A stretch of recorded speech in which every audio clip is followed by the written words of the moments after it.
Ahoy! The pros have been doing some very interesting things lately, and I figured it was worth talking about. We've already talked about some unusual picks in a more recent video, but there is some more stuff that I wanted to look into.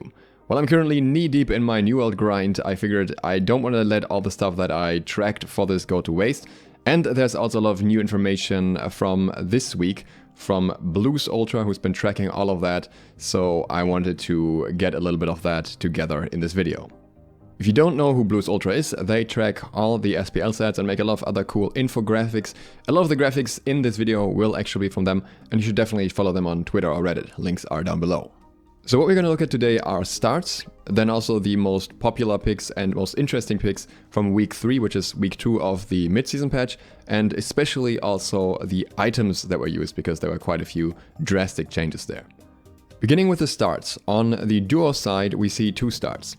One is the one that was previously already done by most teams, which is starting the support on purple and then the carry and mid start on red buff.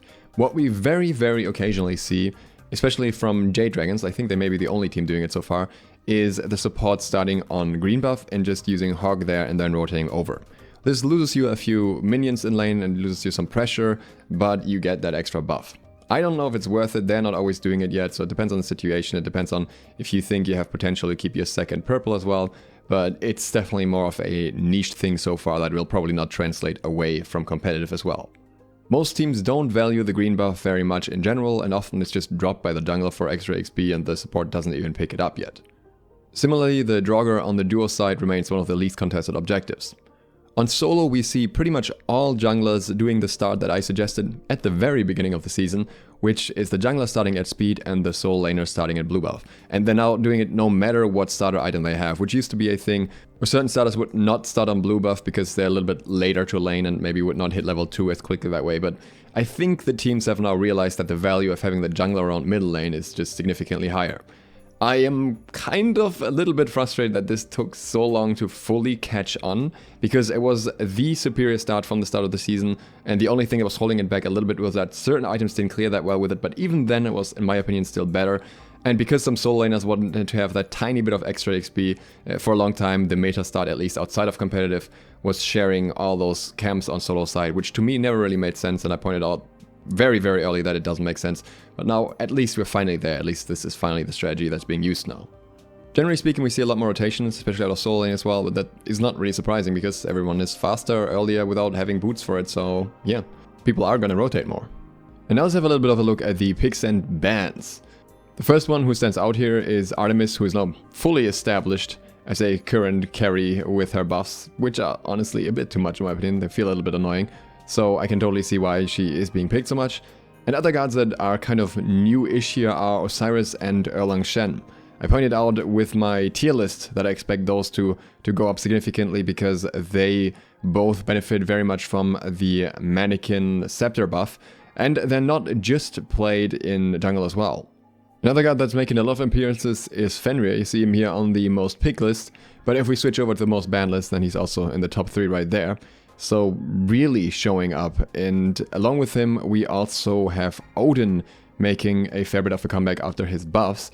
He's both banned a lot, as we can see here, but also was picked a fair bit, so he's definitely very present in these games, so it seems like the buffs really did something for him there. Many of the bans are still somewhat targeted at specific players as well, so I don't want to talk too much about them. But yeah, you see the general idea here, especially Osiris I think really stands out as the new meta guy after not being all too present beforehand.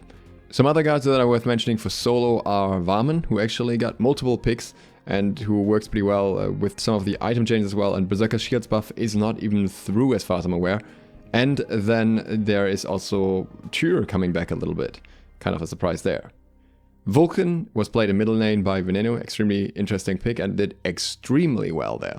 Now, how much that is credit to the character or to the player is probably up for debate, but I most certainly thought that was really cool to see after not seeing Vulcan for a very long time. In jungle, aside of Osiris and Erlang, we also had Hun Batz being played again, having not been picked all too much for a very long time, and I think it's pretty cool because he works pretty well with that early Joltons, very early CDR, so that's something you like to see. In support, the gods mainly gaining presence this week were Terra as well as Kuzenbo. Some other interesting picks from the stats here are Xingtian, who was picked in solo, but we have to point out that this was partially by Slaney, who was subbing in, so this was maybe more of a defensive strategy. Who we also see here for the first time in a while is Hobrus, who got a buff not all too long ago. Let's have a little bit of a look at items. In solo, we see a fair bit of Ranger's Mask still, but something that is becoming more prominent is Vamp Shroud, with Guardians making a bit of a return, which honestly surprised me a little bit given that there is more farm around solo lane now. And we also see Bluestone as well as Warrior's Axe and other starters being built as well, so there's a lot of flexibility there. It's not even all listed here, there are more than this. We actually saw a Tainted Breastplate as well. That's what we see in the upgraded starters here as well. We see Animosity being the most popular one, but that's only because not all too many starters were upgraded more than once in the first place, because most games ended before that. Animosity is just one that you happen to be able to upgrade a little bit earlier, so if you build into it, you probably get access to it, whereas the other ones are more late game focused and often the games ended right before it. Something noteworthy about the second slot here is that Mystical Mail was built as a first defensive item quite a few times, but it didn't end up with a single win. On the other hand, when it was built as the second item after something else, it led to a 50% win rate. So rushing Mystical Mail apparently doesn't work out too well, though it may also have something to do with the players choosing to do that as with a more defensive playstyle. In the jungling department, Eye of the Jungle remains the most popular one. And if you look at the stats here, there are actually two different combinations, one with the tier 1 Mace and one with the tier 1 Morning Star. So overall, Eye of the Jungle is significantly more prominent than any other starter, which is no surprise considering it just works best on the largest variety of characters. That said, Mannequin Scepter is most definitely picking up some speed, with 23% of all players picking that. But again, this is something that is more guard specific. If you're playing Erlang, if you're playing Osiris, then obviously it makes a lot more sense.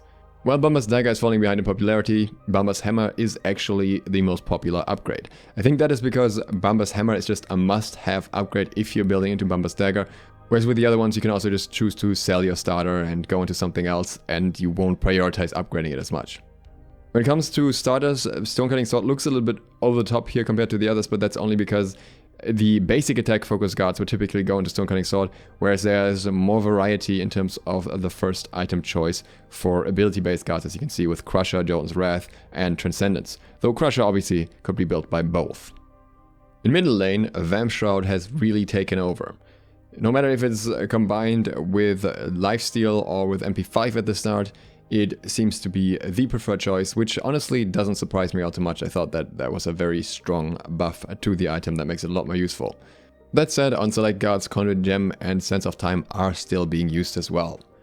When it comes to upgrades, obviously if everyone is building the same starter, then they're also likely building the same upgrade, and that is Sacrificial Shroud, which is doing really, really well. We also still have some Gem of Focus. I think if you're going into Conduit Gem, you're likely looking to build Gem of Focus anyways, so that's kind of the direction you're going in. Despite its nerf, the most popular item afterwards is still Charon's Coin. It still provides a lot of value through the fact that you can just stack it throughout the game, and you're not reliant on getting early movement speed from boots, so might as well have the chance to stack some more through it, along with the other useful stats it provides. And obviously price-wise it's a lot more accessible than Roth Tahuti. On the other hand, we see more and more popularity of lifesteal builds as well. You can see Bancroft's Talon being relatively close here, and then as the most popular second item, we have Typhon's Fang. These item choices also go hand in hand with the Sacrificial Shroud upgrade later on.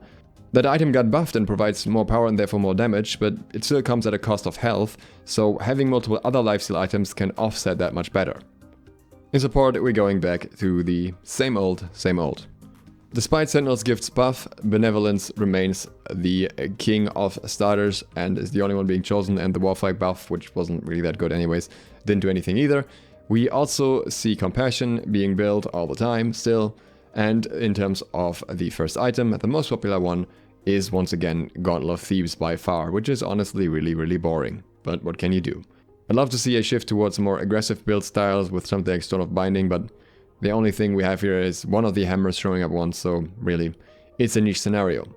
Even in terms of relics, despite the PTS nerf, it's mostly Sunder and something else along with it.